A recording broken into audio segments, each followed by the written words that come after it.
buntag sa tanan. This morning, atong ipadayon ang The Book of Psalms, ika-168 na pagtuon nato sa The Book of Psalms. Ipadayon nato ang Psalm 105. Ato ni nasugdan last Saturday. Let's all stand, magampo ta. Our gracious Heavenly Father, Lord, once again, thank you so much for this morning. Thank you for giving us another opportunity na makatuon mi sa imong pulong sa The Book of Psalms 105. I pray that you will use me, empower me please, sa pag-deliver sa imong message. And I pray that you will prepare our hearts as we listen to your message, O Lord, that we could get new lessons na among ma-apply sa among kinabuhi as your servant. And thank you, Lord, for the opportunity nga makapangalagad minimo.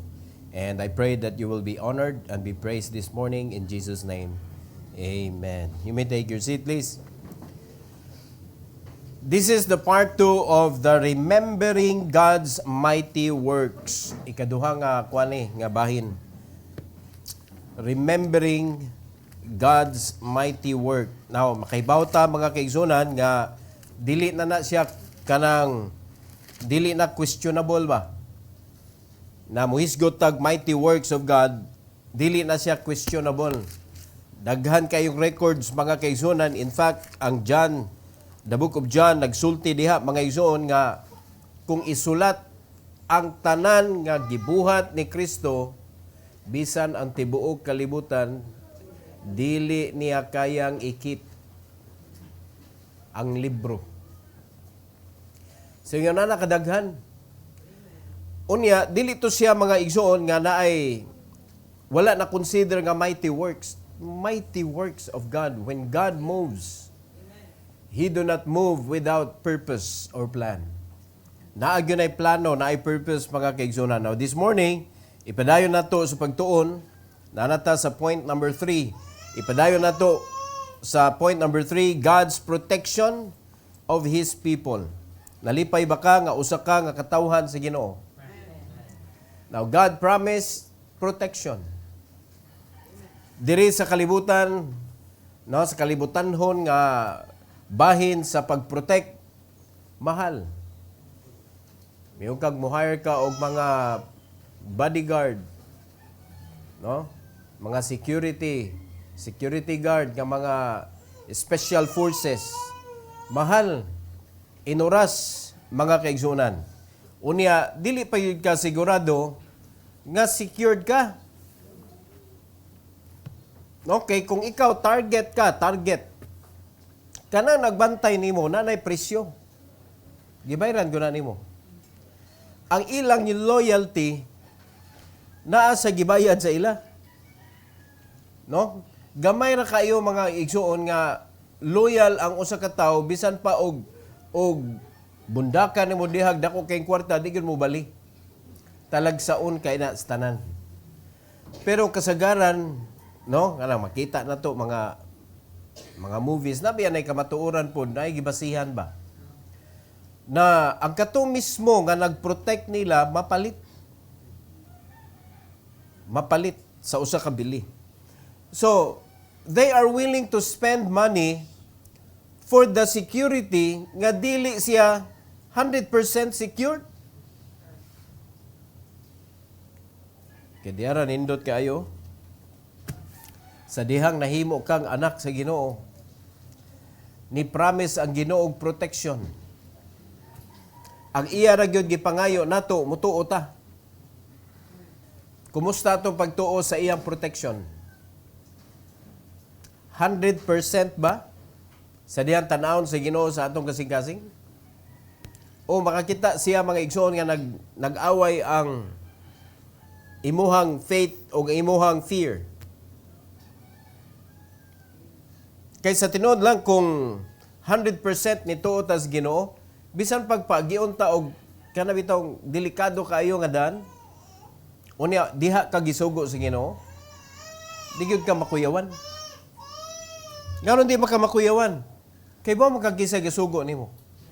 Kay ba nga ang gasugo nimo ga promise nga I will protect you? Are you listening? So samtang gabaybay ta sa gitawag nga kabubuton sa Ginoo mga kaigsunan, dili ta murag ga-wonder. Definite ta sa atong buhaton, definite ta sa ato ang direction, definite ta sa unsay angay natong kanang reaction sa mga pangitabo in between sa atong pag-start sa pagpangalagad hangtod padung didto sa victory. Naghan man ang mahitabo. So definite ta pero atong i-check ang ato ang kinabuhi mga igsoon. Usa gyud ta, usa ta nga ingnanan sa Ginoo, O thou of little faith.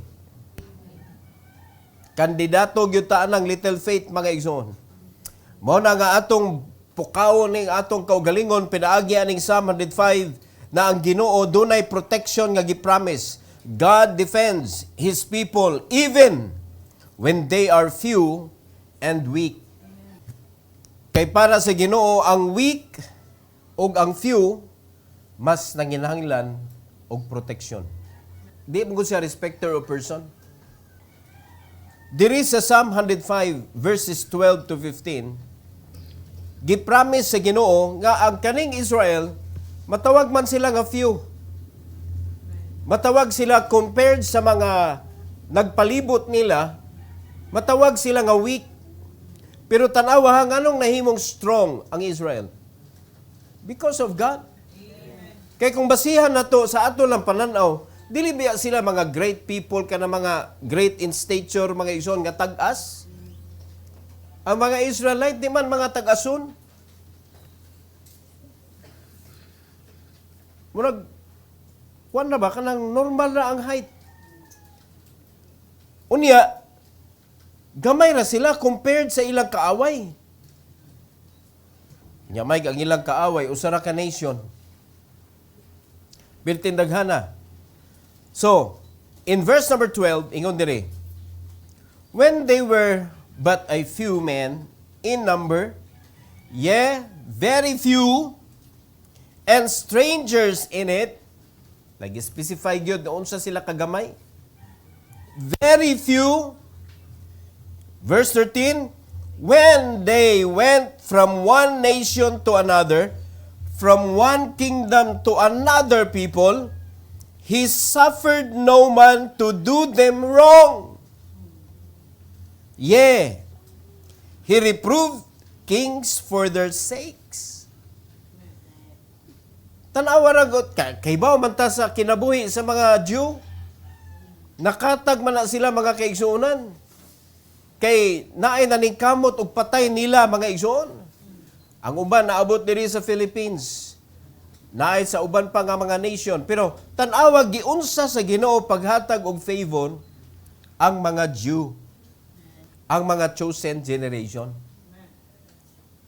Klaro kayo nga gi-state diri sa Bible mga igsoon, He, kanang He diha is God. He suffered no man to do them wrong. Ang pangutana ni karon, aware ba ka nga kaliwatan na ka sa mga pinili sa Dios? Aware ba ka? Aware ba ka nga usa na ka under the protection of God? Aware ka ana? Unya ano lagi og awayon ta kay mura man ta og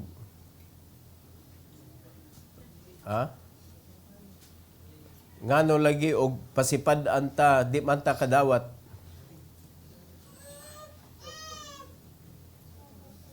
Ngano lagi di man ta ka nakalimot ta ba nga we are under the protection of God. Mo na questionably ang atong pagtuo. Kay gusto nato nga kita gyud mo'y mubaws, ako gyud man mangamot ani. Well, ang gusto sa Ginoo mga igsoon nga ako lang ana lagi, padayon lang diha sa akong gisugo nimo.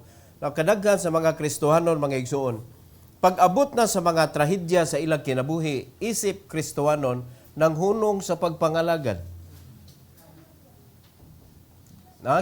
Gilikayan ang Ginoo.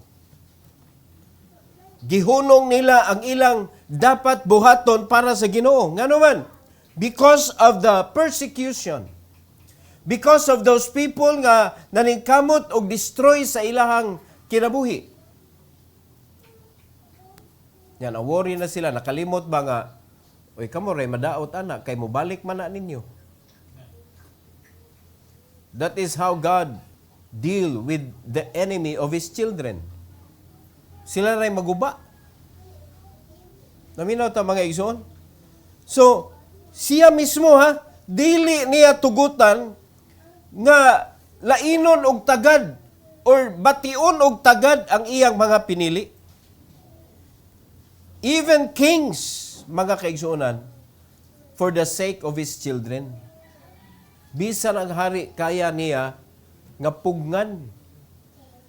In verse number 15, saying, tanawa, touch not mine anointed, and do my prophets no harm. Labaw na karong panahon na mga kaigsuonan. Kay ang tanan nga mga Kristohanon, we are the messengers of the gospel of the Lord. Wa na may prophets karon. Pero gitagaan ta sa Ginoo sa opportunity, like the opportunity of the prophet, to go and share the word of God. Ato na ng responsibilidad karon. So kay gitagaan man ka sa Ginoo og responsibility, gihatag man sa gi-entrust man sa Ginoo nimo ang pinaka-precious nga mensahe sa tanang mensahe sa Ginoo mga kaigsunan, ang message of the gospel ang pinaka-precious. Mo'y ang gintrigo nato. Mao'y iyang gisugo sa ato. Og ni promise ang Ginoo that I will be with thee always. But where are the believers when they receive the task to go into all the world and preach the gospel? Asa ang mga Kristohanon? Now, kung ni-believe yun ta, nga na ay protection nga niingon ang Ginoo, touch not mine anointed. Mahadlok man mo wali kay basig kung anon ta diha. Niingon ang Ginoo, touch not mine anointed. Kaya tingali, nahadlok ka kay sa laing nasod, gipangpatay sila. Na-touch lagi ito. They can touch the body, but they cannot touch the soul. Kaya nga no, ang mga apostoles, wala sila pamatya. But they cannot harm the soul. Mao na'y gihatagan si Ginoo og pinakagrabe nga protection mga kaigsunan.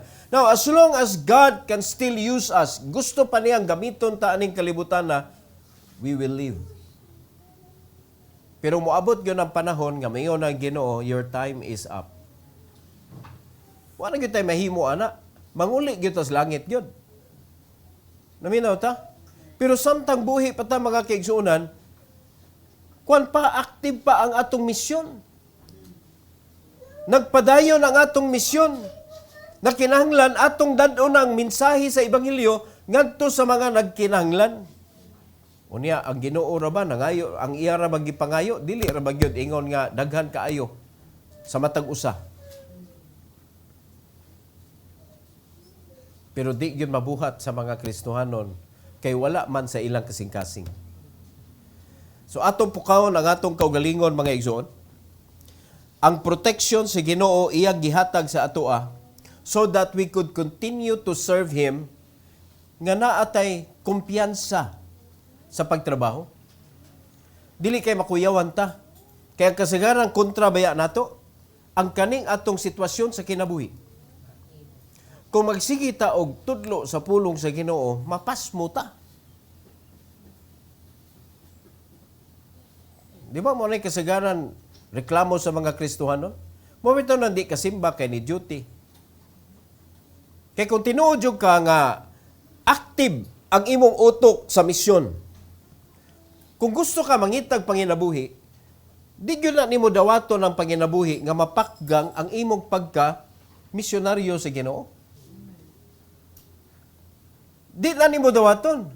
Di nimo na dawaton mga igsoon nga hastang Domingo langkatan ka.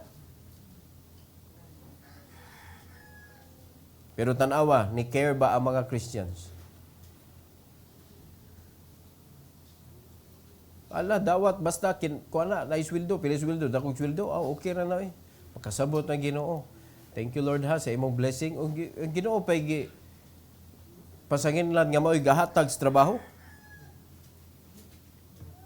Gipalit ka para dili ka mahimong available para sa Ginoo. Now, rest in God's protection. Nga naman, kay siya ang mubantay ngadto sa mga nangalagad niya.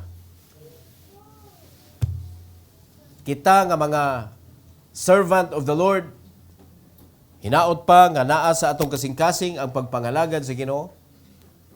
Diha ta mo rest sa protection sa Ginoo, not sa protection sa mga tao. Nausahay atong ibalhin ang atong pagsalig ngadto sa tao kay gipramisan tag nindot kaayo. Ni Anton, makalimot na ta sa ato ang commitment sa Ginoo, mga igsoon. Nanay covenant ang Ginoo sa church. Nakasabot na mga igsoon. Naanay sugo ang Ginoo ba? Go and preach the gospel to every creature. That is our job. O sa dihang makadatag bunga, He will bless us. It's a covenant. Nga ano ato mapulihan ang Ginoo, mga igsoon, tawhanon nga promisa. Ato ning badlungon ang atong kaugalingon kay wala man na sila nagsakripisyo para sa atong kinabuhi. Pero mao lagi ang pangutana, unsa kadako ang imong pagtuo sa imong nadunggan? Kay kasagaran sa mga Kristohanon, naminaw lagi. Pero gisagwilik naman. May naa ka sa akong problema. Ako may hinon imong giingnan na ako sa imong problema. May muhatag kag manginanglan ko. O ako man hinoon imong kuanon. Ako'y gasulti pero di man na akong pulong. Naminaw ta, ang Ginoo may nagpromise ako di ay ang imuhang kuanon kanang paninglan. Nga nagpromise ang Ginoo man. Nakuha na to. Dapat ang atong pagtuo lagi naa sa Ginoo, naa sa iyang pulong, wala sa tao. Adto kasalig sa Ginoo nga nagpromise siya. Now kaning akong gipanulti ninyo diri, suma ni sa gisulti sa pulong sa Ginoo. So, promise man sa Ginoo nga kuyugan ta niya. Promise man sa Ginoo nga providean ta niya. Promise man sa Ginoo nga himuon ta niyang kanang above than everyone else. Naliman ka, ang gusto sa Ginoo mahimo tang head, not the tail. Ang gusto sa Ginoo nga makita sa mga tao nga kanang blessed ka. Unya makita gina ang proof because God wanted you to be a blessing. Now, kanang mga bribery nga gihatag sa kalibutan nato, makapalaog na nato ato man nataguan, makitaan.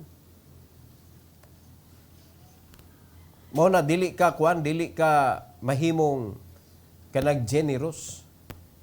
Pero sa ito'y giingon sa mensahe pag Wednesday, gi-enrich ta sa Ginoo to all bountifulness. Ang enrichment sa atoa para sa pagka-generous. Dili sa para sa ibang kaugalingon ra ang pag-enrich sa Ginoo nato. Gi-enrich ta sa Ginoo para mahimo tang panalangin ngadto sa uban kay to bountifulness man. That is generosity. So mana kung stick lang gyud ta sa pulong sa Ginoo, makasabot ta mga igsoon. Pagkaninduta di ay. Ang protection sa Ginoo dili lang kay sa espirituhanon, kundi apil sa atong physical need. He will protect us. Now let's go to number 4. God's providence in Joseph. Sa kinabuhi ni Joseph, grabe ang iyahang mga nasagubang sa kinabuhi. It may picture our life also as a servant of God. Makaingon ka na ay mag-persecute nato, na mo planog dautan nato. Unya si Joseph tanawag unsa ang iyahang response, ug unsa ang gibuhat sa Ginoo sa iyang kinabuhi. Unya i-compare unya nato sa ato ang kinabuhi karon sa dihang mahitabo ang nahitabo sa kinabuhi ni Joseph sa atoa, unsay ato gibuhat? Di ba? Unya mangita tag panalangin nga dira ang gipanalangin nanay atong tanawon iyang kinabuhi. So, what looks like trouble may be God's plan for future blessing.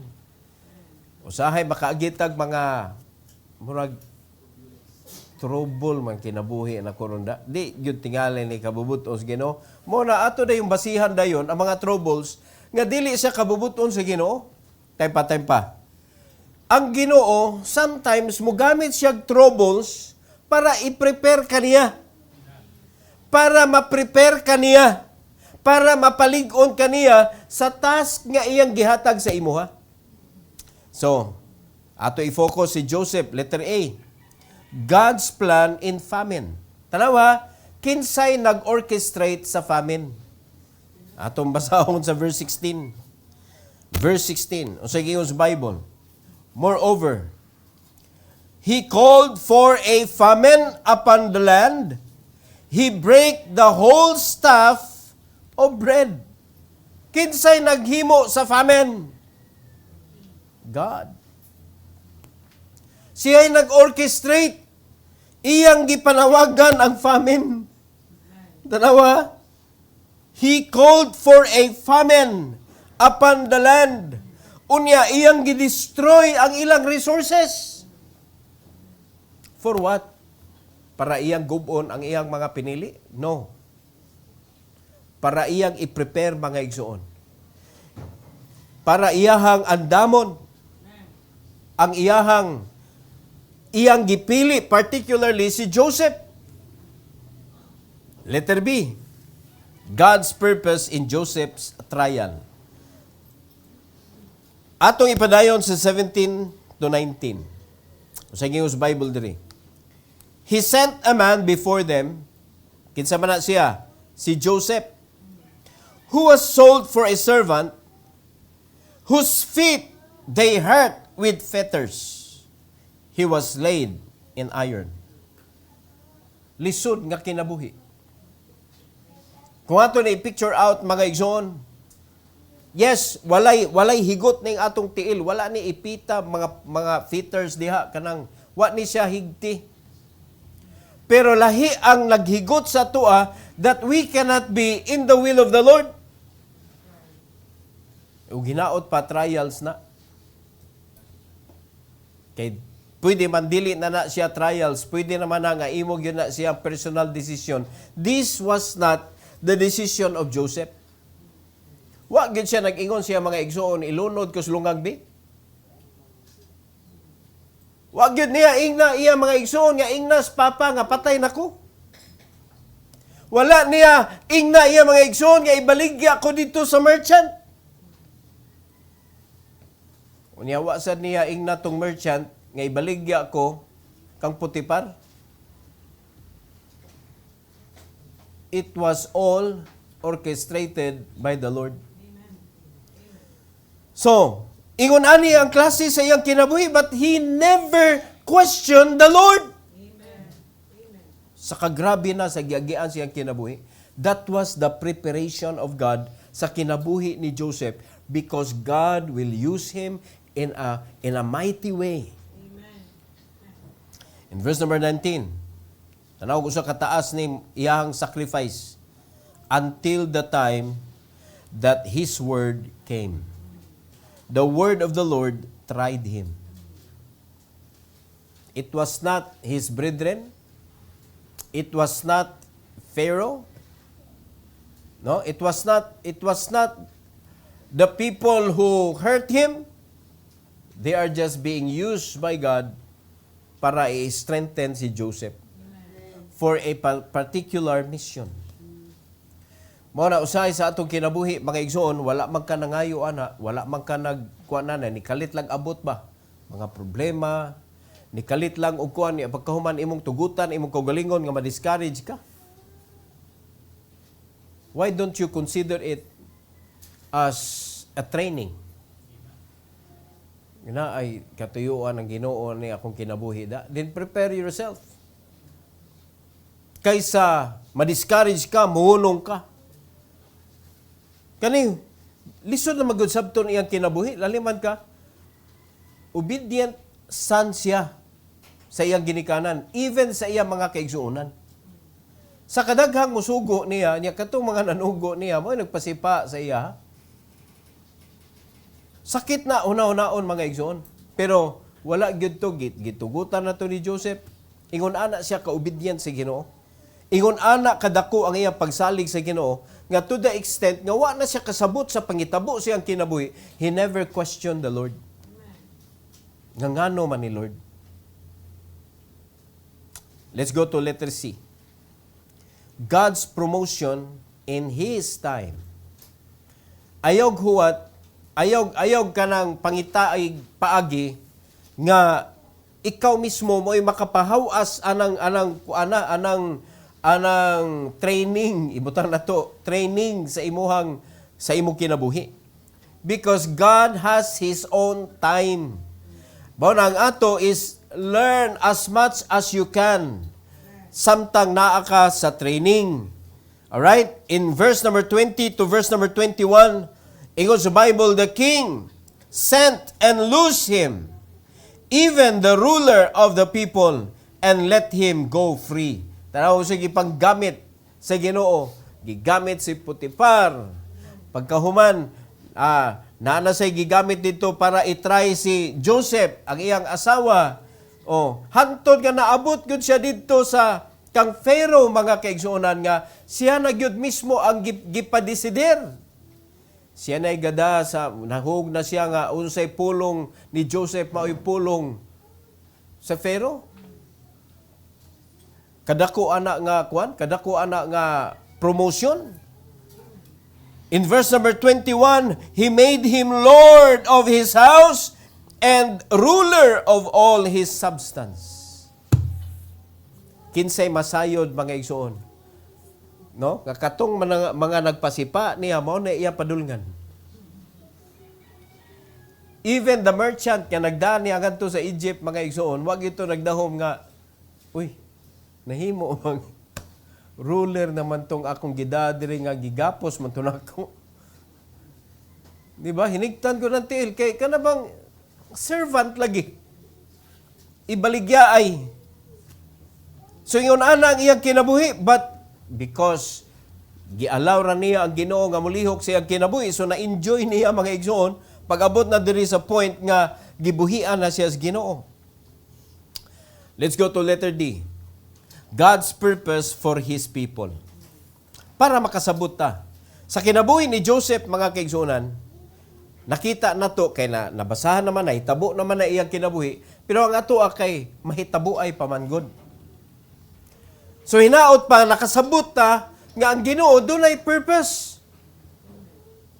In verse number 22, ingon din sa Bible, mga igsoon, to bind His princes at His pleasure. Naliman ka, siya na'y hasta mga princess, kaya na niyang i-maneuver. And teach His senators wisdom. Kinsa ra siya before siya gi-undergo sa Ginoong training? Kinsa ra siya? Nga even, nga nagisgot siya mga igsuon, nga mao ni akong dream. Nasuko iya mga igsuon niya. Wala siya boses ba sa iyang family? Pero tanawag unsay nahitabo. Kung tugutan lang yun nato mga igsoon nga di ta magsupak-supak sa tungunahuna, unya magsigit taghimo og contradict sa dapat buhaton nato, unya sa dihang masugmok na ta didto, mingon ta nga Lord, sorry Lord, sakto gyud ay ka Lord da. Kanusa man masayop ang Ginoo? Unya naka-realize ta nga sakto gyud ay ka Lord, just to commit mistake again. Makalimot ta nga nasayop na ta ana, mubalik na punta, ana nga same nga mistake. Mo nang walay production ang mga Kristohanon sa kinabuhi. Usara go nagisugo sa Ginoo mamunga ta. Nya perting dugaya sa production mahitabo. Di ba no? Nya every time makadungog tag mensahe, muro tag mapukaw. Pero iniglabay na sa mensahe, nanguli na ta, nakalimot na ta, kanibalik na ta sa atong kuan pod.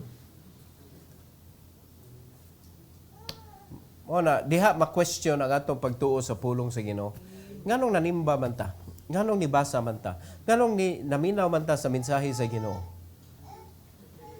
Kaya Ginoo, kay ba man siya sa reason, nganong nanudlo siya?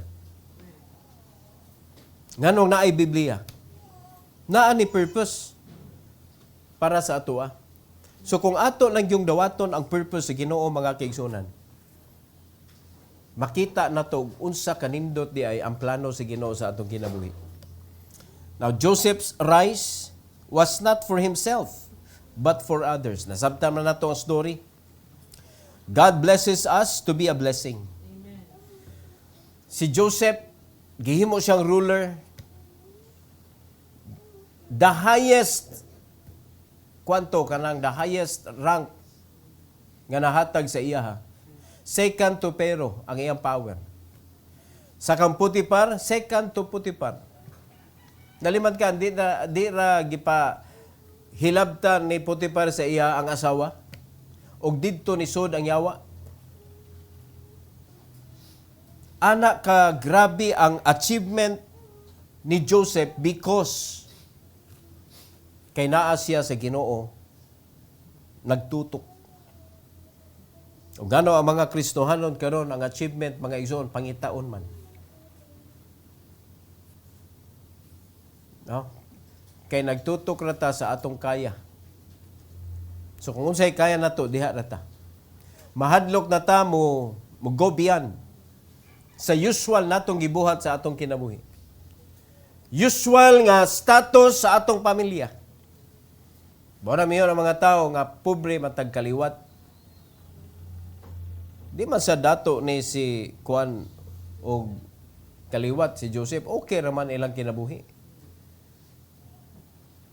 Pero tanawag asa siya gida si Ginoo. Kung ang Ginoo may magbuot sa atong kinabuhi, makaingon jud ka mga igsoon the best. Muna ayog kuan na ba nga okay raman sa akong kinabuhi, pastor.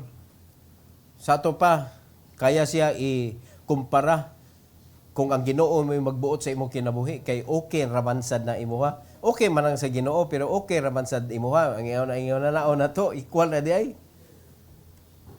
Testingi ko ninyo God. Kanang musunod ka sa Ginoo without questioning God ba? Without questioning Him in His way.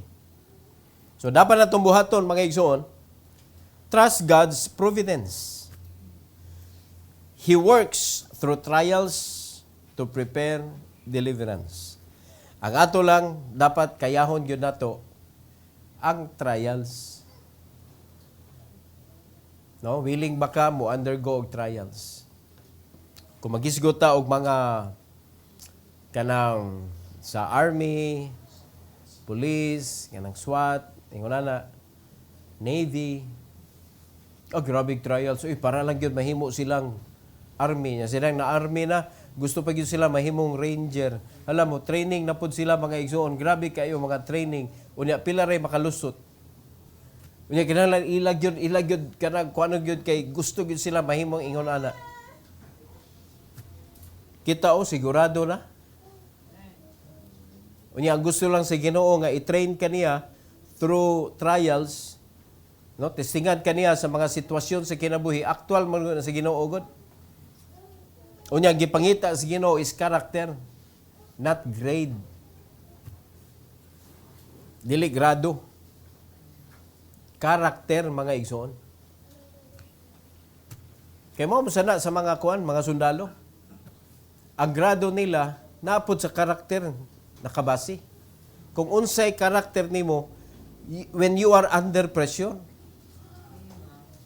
kaya laliman ka magdagog kag armas good. Unya, ang batasan nimo under pressure ka, porque mo, diyan ang kuan, katawanan kayo. Unsa ka kita nga mga sundalo sa Ginoo mo'y padadog pistola.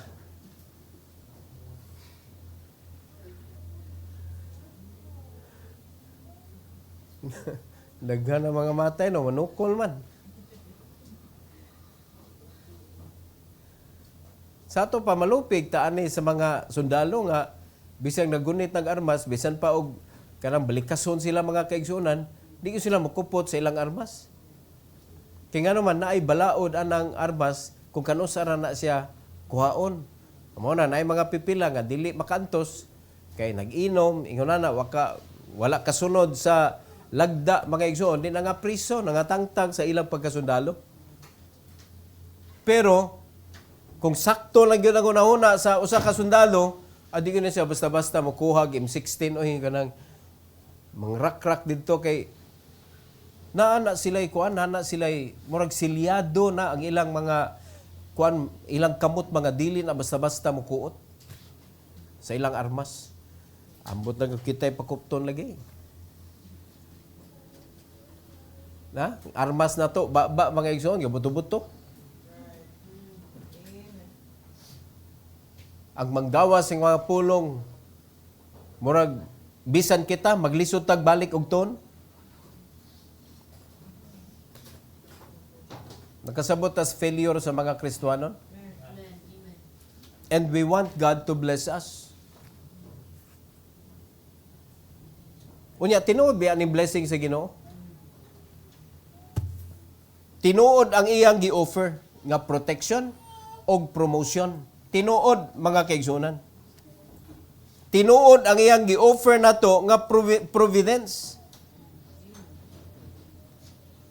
O ginaot pa nga maka-realize po ta nga tinuod po ang iyang gisugo nato sa ministry of the gospel.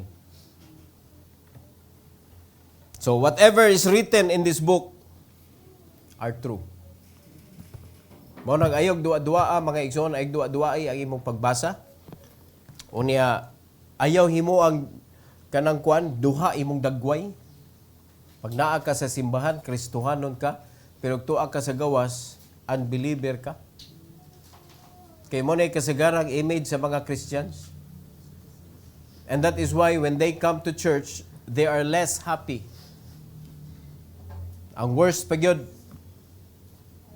sakit para nila ang pag-anhig simbahan.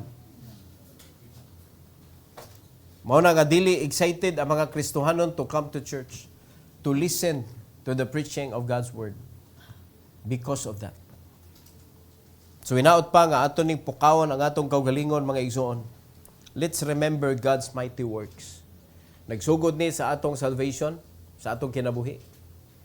Giluwas ta sa Ginoo, that is the greatest miracle nga nahitabo sa atong kinabuhi. Do you agree? Amen. Nganong greatest miracle man na siya? Una sa tanan, wag yun tay angay.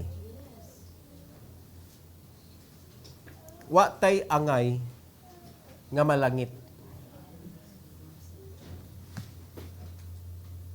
Amen? Unya, wa na gyud ta, di gyud ta kasud because of the sin nga atong na-inherit.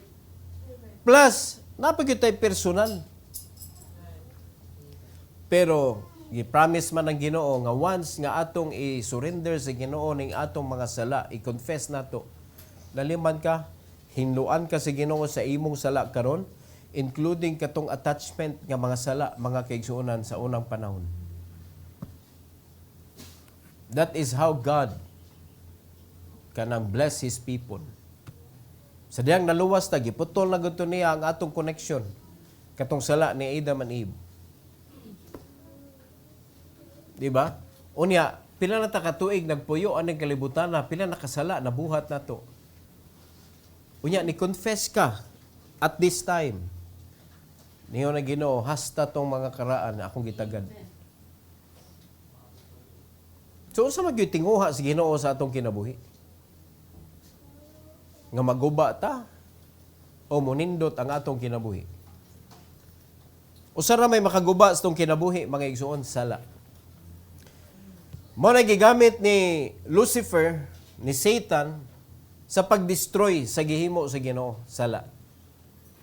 the fall of man, ang gigamit ni Satanas, sala. Disobedience. Unya mo na pinakalig-on nga weapon gigamit sa yawa karon. So susiyon nato atong tagsa-tagsa ka kinabuhi kung naa ba na naigo bata na kanang disobedience. So ato ning kwan atong pukawon atong kaugalingon. Nakalimot maguta. Nakalimot ta sa mighty works of God. So sugod sa atong salvation hantod sa pag-sustain sa Ginoo sa atong kinabuhi until now. All right? Every head bow, every eye closed. Our gracious Heavenly Father, Lord, thank you so much for this morning. Thank you for giving us another message regarding sa mga mighty works nga imong gibuhat, Lord, sa kinabuhi ni Joseph, sa kinabuhi sa mga Israelites, kung giunsa nimo sila pag-protect, giunsa nimo sila pag-provide. And now, it's our turn sa pangalagad nimo, Lord, sa simbahan.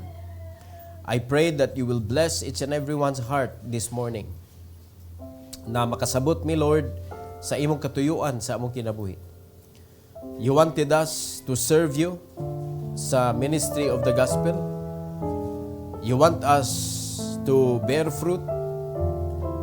And you wanted us not to worry about our situation kay ikaw ang kamao mo provide sa among mga gipangkinanglan.